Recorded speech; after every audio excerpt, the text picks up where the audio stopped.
I recommend Zahra Fazal for a team for solutions in the world because of her character.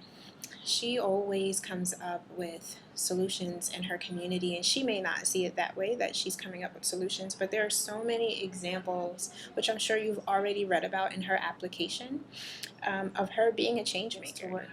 Just one example would be when she was working with the UN and helping them organize this conference where they were talking about albinism here in Tanzania. She went to the conference for 3 days to take minutes, so just to take notes on these meetings that were happening. And as soon as she was given the opportunity to share an opinion, she shared an opinion that was then transformed into a solution that they actually used here in the community. Her opinion was to use creative ways to advocate and to raise awareness and not just hand out leaflets and booklets about So Zahra is applying to be part of the YSI team, and we think here at ISC that she'd be a great contributor to the group. She has taken part in so many activities even over the last 2 years that show her ability to come up with solutions to problems and to consider the ethical implications of her actions in creating those solutions. Most of all, though, I think one of her largest contributions is the Mtoni School here in Dar es Salaam. It's one of our partners in the community that we work with every week on a Tuesday, and Zahra leads a group of children from this school, Mtoni School, that have a varied range of mental disabilities, but she also leads a group of our own students in creating activities for them. And as one of the UN's kind of overarching values is education for all, she has taught language through the use of games, and not only to English speakers, but to Swahili, native Swahili speakers. She's teaching English. And then on top of that, they consider different environmental issues, and she's teaching them that using the medium of art. Question of if I were a scientist, what would I create? I'd like to present you with a spoken word that I've written.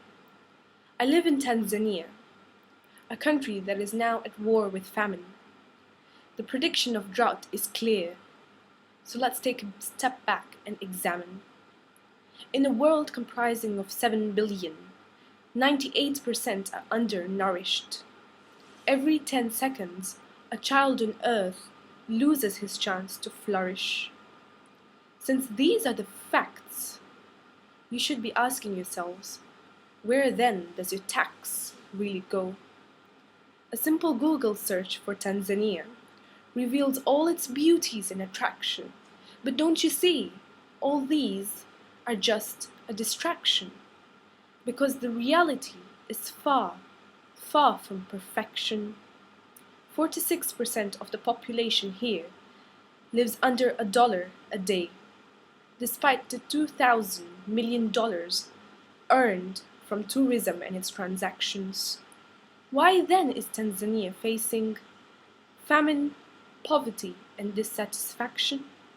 Well, if you ask me, I would say this is the ultimate plea for action.